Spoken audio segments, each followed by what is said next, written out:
अध्याय 3 ग्राम्य विकास योजना एवं प्रबंधन। ग्राम विकास योजना एवं प्रबंधन के दो भाग हैं, योजना और क्षेत्र विकास योजना, सिद्धांत, प्रबंधन। योजना क्या होता है? योजना भाग के तहत ग्राम विकास के लिए योजना प्रक्रिया, बहुस्तरीय योजना और जिला योजना, खंड स्तर योजना और ग्राम स्तर योजना शामिल हैं।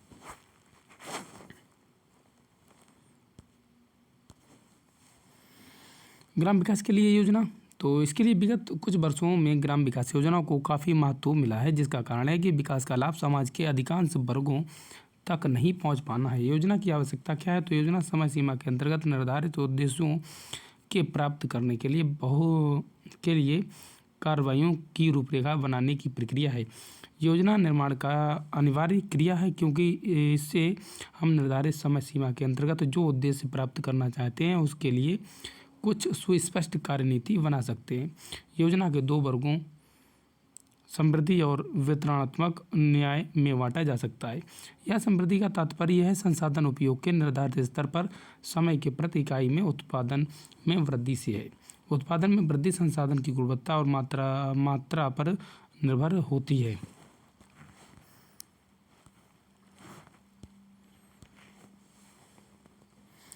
वितरणात्मक न्याय का तात्पर्य है कि समृद्धि समाज में होती है बढ़ी हुई समृद्धि से प्राप्त लाभ को समाज के विभिन्न वर्गों और समूह में अधिक समानतावादी तरीके से वितरित किया जाता है।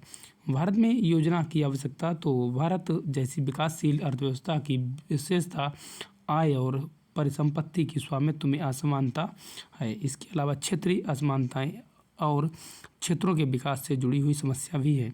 योजना के सिद्धांत और तकनीक, सामाजिक न्याय की संकल्पना में समृद्धि योजना मॉडलों को अलग अलग क्षेत्रों अथवा स्थानीय क्षेत्रों को भी उनके ढांचों में शामिल किया जाने लगा है।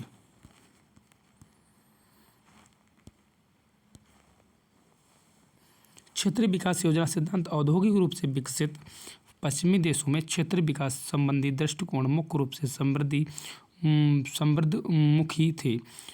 उनमें यह कल्पना की गई है कि आधुनिक क्षेत्रक कार्यों द्वारा उच्च समृद्धि दर प्राप्त की जा सकती है। क्षेत्रीय अर्थव्यवस्था में उच्च समृद्धि पैदा करने की अवधारणाएं भिन्न भिन्न विकास सिद्धांतों या मॉडलों में अलग अलग थे। विकास सिद्धांत और संबंध योजना मॉडल दृष्टिकोण, सिद्धांत और संबंध नीति योजना मॉडल और दृष्टिकोण, आर्थिक आधार गुणांक सिद्धांत और इसमें दृष्टिकोण योजना मॉडल, तो इसमें आर्थिक आधार मॉडल गुणांक विश्लेषण होता है। अगला है व्यापक आर्थिक समृद्धि, तो इसमें आदान प्रदान मॉडल उत्पादन मॉडल होता है। और अगला है 3 वर्गीय योजना मॉडल, क्षेत्र को उद्योगों के लिए वृद्धिमान पूंजी उत्पादन अनुपात, और तीसरा इसमें सामाजिक लागत लाभ विश्लेषण, और इसमें चौथा है पूंजीगत निवेश पर वापसी की आंतरिक दर उच्चतम सीमा तक बढ़ाना है। ध्रुवित विकास स्तर सिद्धांत, केंद्रीय स्थान सिद्धांत और नोदक फर्म संकल्पना यह एक ही है। इसमें क्या है? तो समृद्धि ध्रुव क्षेत्र कार्यनीतियाँ, पहला इसमें है मध्य आकार के शहर प्रमुख शहरों की ओर पलायन रोधक के रूप में, और अगला है निम्न स्तर से विकास हेतु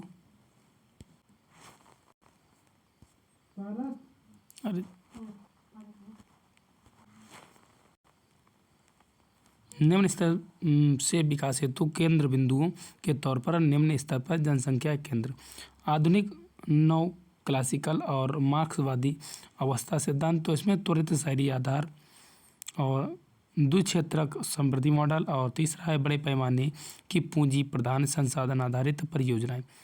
पांचवा है कृषि भूमि उपयोग और सिद्धांत, और इसमें ही है वन गुणन मॉडल, और इसमें कृषि भूमि उपयोग जोन में विभागीकरण या क्षेत्रीकरण का स्थानीय लाभों सहित।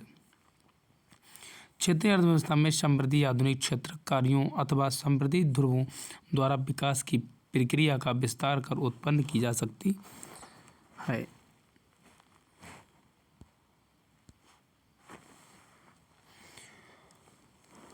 आर्थिक आधार सिद्धांत क्षेत्रीय अर्थव्यवस्था में स्थानीय संसाधनों की भूमिका को मानते समय इस बात पर बल देते हैं कि उच्च समृद्धि प्राथमिक अथवा निर्यात के लिए माल उत्पादन करने संबंधी विनिर्माणिक कारी कार्यों से प्राप्त की जा सकती है।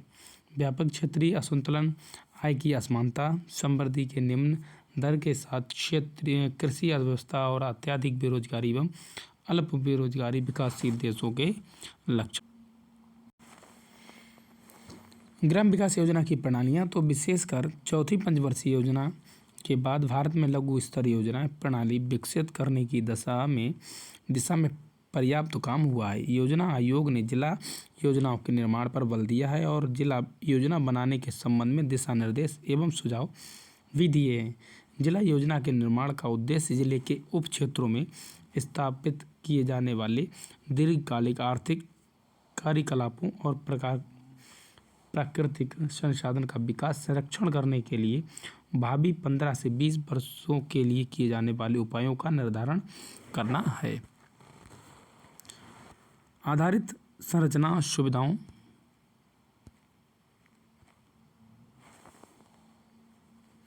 और सामाजिक सेवाओं का निर्माण करना, कस्बों और शहरों की समृद्धि को इस तरीके से प्रोत्साहित करना जो जिले को पूर्व निर्धारित दिशा में विकास करने में सहायक हों। तात्कालिक समस्याओं, अल्पकालिक प्राथमिकताओं और उपलब्ध संसाधनों की मौजूदा परिस्थितियों के विश्लेषण एवं यथार्थ मूल्यांकन के आधार पर अगले 5 वर्षों या 1 वर्ष के लिए एकीकृत कार्य योजना तैयार करना होता है। समृद्धि केंद्र दृष्टिकोण। समृद्धि केंद्र दृष्टिकोण के पीछे बुनियादी तर्क यह है कि आधारित संरचना संबंधी सुविधाएं पैदा करने के लिए बढ़ते हुए संसाधनों को इस क्षेत्रों की ओर ले जाने से ग्रामीण क्षेत्रों के विकास को प्रोत्साहित किया जा सकता है। योजना में सुविधाओं का निर्धारण जनसंख्या के न्यूनतम स्तर को ध्यान में रखकर किया जाना चाहिए। ग्रामीण समृद्धि केंद्र की संकल्पना का अभिप्राय निवेश के लिए आदर्श स्थान का पता लगाना और संबंधित क्षेत्र में उत्प्रेरित समृद्धि के लिए केंद्रित रूप से काम करना है। अवस्थिति निर्धारण सिद्धांतों और केंद्रीय स्थान सिद्धांत द्वारा इस दृष्टिकोण को मुख्य आधार प्रदान किया गया था। अवस्थिति निर्धारण सिद्धांत में स्थानिक कार्यों के महत्व पर बल दिया जाता है। केंद्रीय स्थान सिद्धांत में उन समृद्धि केंद्रों पर ध्यान केंद्रित किया जाता है जो उनके आसपास के स्थानों में समृद्धि पैदा करते हैं।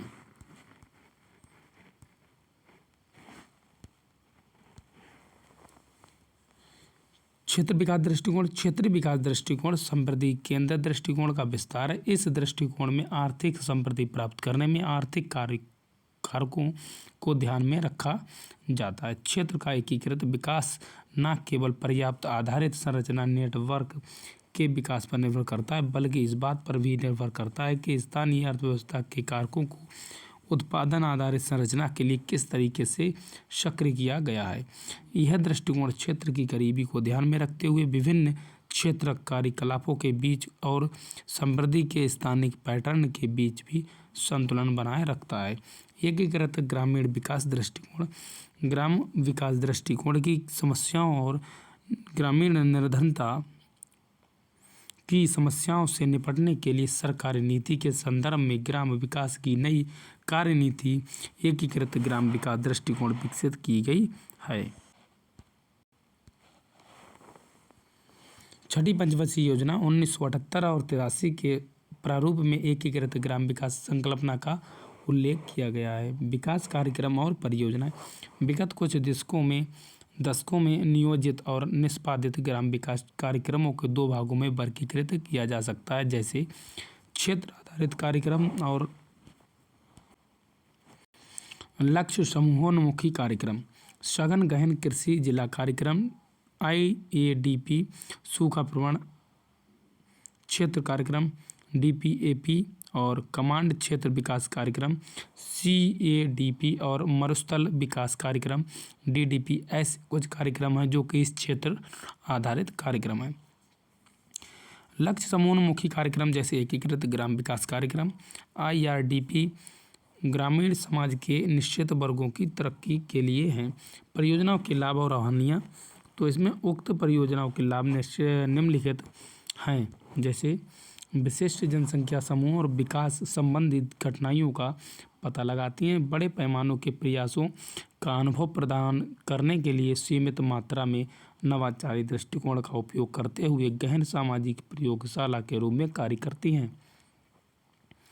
चुनिंदा प्राथमिकताओं पर संसाधन केंद्रित करती हैं। विशिष्ट भौगोलिक क्षेत्र पर ध्यान केंद्रित करती हैं। इससे कुछ हानियों का विवरण नीचे दिया जा रहा है। जैसे समग्र संरचनाओं की अवहेलना करती हैं, असमान रूप से विकसित होती हैं और बहुधा सामाजिक, संरचनात्मक और स्थानिक चरों की अनदेखी करती हैं।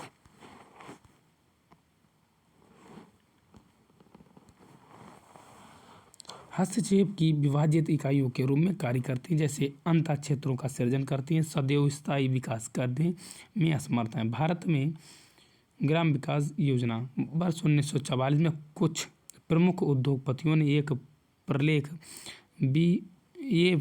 ए brief memorandum outlining a plan of economic development for India प्रकाशित किया था और वर्ष 1934 में एन विश्वेश्वरैया ने 10 वर्षीय योजना प्रकाशित की थी, जिसमें राष्ट्रीय आय दोगुनी करने का लक्ष्य रखा गया था। भारत के प्रथम प्रधानमंत्री जवाहरलाल नेहरू को भारत में योजना का निर्माता कहा जाता है। भारत की योजना प्रक्रिया में पहली 3 पंचवर्षीय योजनाओं को सर्वाधिक सक्रिय व्यवस्था के रूप में स्वीकार किया जाता।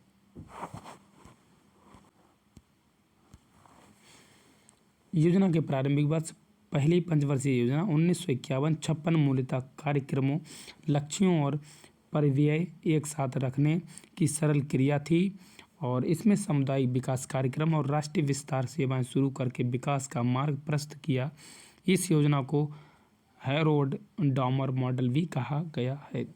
द्वितीय पंचवर्षीय योजना में भारी उद्योगों और पूंजीगत माल क्षेत्र में रोजगार वृद्धि को वहने पर जोर दिया गया। इस योजना को पीसी महालनोबिस मॉडल भी कहा गया है। द्वितीय पंचवर्षीय योजना को सामान्यतः औद्योगिक योजना माना जाता है।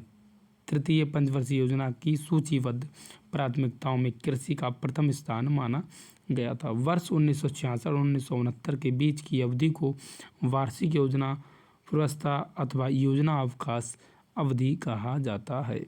चौथी पंचवर्षीय योजना के दौरान नई कार्यनीति पर क्रियान्वयन शुरू हुआ है और कृषि में हरित क्रांति के रूप में जाना गया है।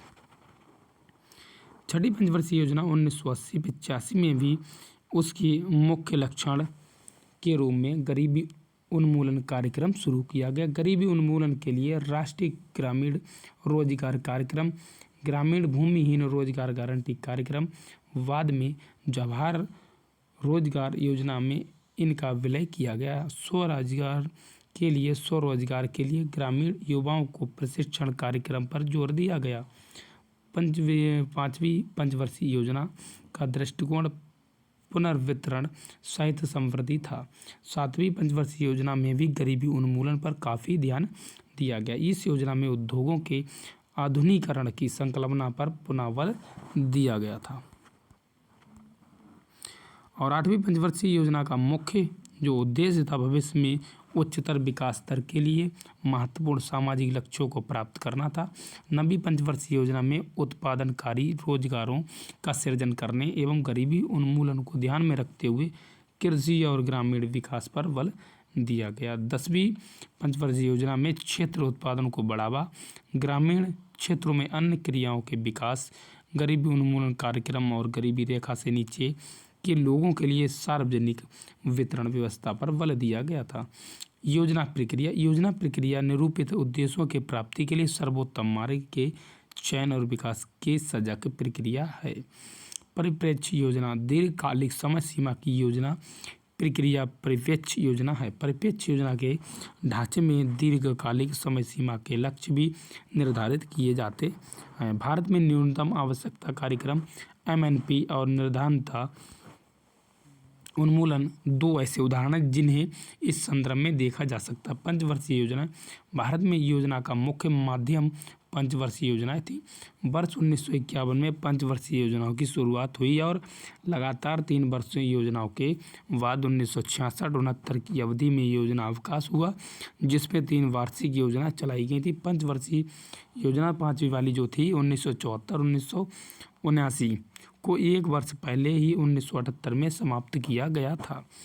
योजना को विभिन्न स्कीमों के माध्यम से क्रियान्वित किया जाता है। स्कीमें 3 प्रकार की होती हैं: केंद्रीय स्कीमें, केंद्र प्रायोजित और स्कीमें, और राज्य क्षेत्रक स्कीमें होती है। चूँकि आर्थिक और सामाजिक योजना समृद्धि सूची के विषय इसलिए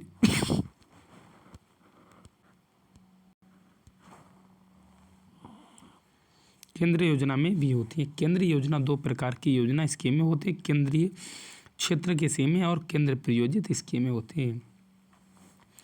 केंद्रीय क्षेत्र की स्कीमें वे हैं जिनका संपूर्ण वित्त पोषण और कार्यान्वयन केंद्रीय सरकार एवं उसके संगठनों द्वारा किया जाता है। केंद्र प्रायोजित स्कीमें वे हैं जिनका वित्तीय पोषण पूर्णतः या अंशतः केंद्रीय सरकार द्वारा किया जाता है और क्रियान्वयन राज्यों या उनकी एजेंसियों द्वारा किया जाता है।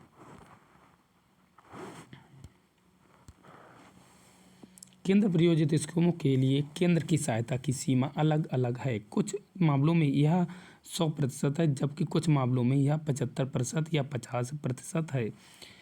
राष्ट्रीय स्तर पर योजना के गठन। योजना आयोग। तो योजना आयोग देश में योजना प्रक्रिया को सुकर बनाने के लिए तकनीकी का निकाय था। सरकार द्वारा योजना आयोग की स्थापना मार्च 1950 में की गई थी। योजना आयोग के मुख्य कार्य थे देश की सामग्री, पूंजी एवं मानव संसाधन का मूल्यांकन करना था। देश के संसाधनों के सर्वाधिक प्रभावकारी और संतुलित उपयोग के लिए योजना बनाना था। प्राथमिकताओं का निर्धारण करना था, तंत्र के स्वरूप का निर्धारण करना आदि। 1 जनवरी 2005 2015 दोस्तों 1 जनवरी 2015 में योजना आयोग के स्थान पर नीति आयोग कार्य कर रहा है। राष्ट्रीय विकास परिषद। तो राष्ट्रीय विकास परिषद नीति निर्धारण करने वाला सर्वोच्च निकाय है, जो कि एकीकृत विकास प्रयास के रूप में संपूर्ण देश के लिए बनाए जाने वाली और क्रियान्वित की जाने वाली योजनाओं के लिए अवसर प्रदान करता है। राष्ट्रीय विकास परिषद की स्थापना 6 अगस्त 1952 को हुई थी। इसका अध्यक्ष प्रधानमंत्री होता है। इसके सदस्य मंत्रिमंडल स्तर के मंत्री, सभी राज्यों के मुख्यमंत्री और योजना आयोग के सदस्य हैं। राज्य स्तर पर योजना के लिए संगठन। राज्य योजना विभाग। प्रत्येक राज्य में योजना आयोग विभाग है, जो कि पंचवर्षीय योजनाएं, वार्षिक योजनाएं बनाने के लिए तथा योजना की देखरेख और मॉनिटरिंग और अपने मूल्यांकन स्कंदों के माध्यम से सामान्य मूल्यांकन करने के लिए उत्तरदायी हैं। योजना विभाग मुख्य रूप से राज्य में विकास प्रयास के समन्वय के लिए उत्तरदायी हैं। आर्थिक और सांख्यिकी, जनशक्ति और मूल्यांकन विभाग। आर्थिक और सांख्यिकी विभाग कार्यक्रमों की योजना बनाने तथा उनकी देखरेख मॉनिटरिंग करने के लिए राज्य और निचले स्तरों पर तकनीकी कार्यक्रमों मुहैया कराता है। जिला योजना। तो जिला योजना विकेंद्रीकरण ढांचे में जिला योजना एक प्रकार की क्षेत्र आधारित योजना है और जिला योजना की जरूरत प्रशासन की मध्यवर्ती इकाई है, अर्थात जिला स्तर पर संभावनाओं के अधिक ब्यौरेवार विश्लेषण से राष्ट्रीय स्तर और राज्य योजनाओं की कमी पूरा करने के अनुकूल बनाने के लिए निवेश संबंधी निर्णय लेने में सहायक होती हैं। जिला योजना की अवधारणा और विस्तार। जिला योजना अनिवार्यता राज्य में विद्यमान परिस्थितियों की खास प्रवृत्ति की संरचनात्मक अनुक्रिया होनी चाहिए। जिला योजना में काफ़ी लचीलापन होना चाहिए ताकि जिला योजना के वैचारिक ढांचे में समायोजन और संशोधन लागू किया जा सके। जिला योजना का कार्य क्षेत्र खुला होना चाहिए। इसमें जिले की सीमा से परे उपलब्ध संबंधों को स्वीकार करना चाहिए। जिला योजना के घटक। जिला योजना के घटक हैं कि स्थानीय घटक, आर्थिक घटक और सामाजिक घटक और प्रशासनिक घटक। जिला योजना का स्थानीय घटक ऐसा होना चाहिए जो कि स्थान निर्धारण संबंधी रूपरेखा द्वारा विकास कार्यक्रमों का दिशा निर्देशन कर सके, वितरण न्याय सुनिश्चित कर सके और शहरी ग्रामीण एकता और अविच्छिन्नता उत्पन्न कर सके। आर्थिक घटक जिला योजना का मुख्य भाग होता है। जिला योजना की सफलता या असफलता प्रशासनिक घटक पर निर्भर करती है। बहुस्तरीय योजना, विकेंद्रीकृत और बहुस्तरीय योजना। विकेंद्रीकृत योजना में योजना के निर्माण करने, अंगीकार करने, निष्पादन करने और पर्यवेक्षण करने संबंधी कार्य में क्षेत्रीय निकाय एवं स्थानीय उद्यमों को अधिक स्वतंत्रता दी जाती है। बहुस्तरीय योजना अनेक सुस्पष्ट क्षेत्र के स्तरों और एजेंसी स्तरों का उपयोग, भलीभांति समझे गए कार्यों के निष्पादन और उसी राज्य क्षेत्र के कार्य संचालन तथा ऐसे क्षेत्र के निवासियों के बीच कार्य संचालन है। विकेंद्रीकृत योजना नीचे से ऊपर की ओर योजना निर्माण का घोतक है तथा निचले एवं क्षैतिज स्तरों में राजनीतिक और आर्थिक प्राधिकार का विस्तार करती है। भारत में विकेंद्रीकृत योजना वर्ष 1972 में महाराष्ट्र और 1980 के दशक में आंध्र प्रदेश, कर्नाटक एवं पश्चिम बंगाल राज्यों में विकेंद्रीकृत योजना की शुरुआत की गई थी।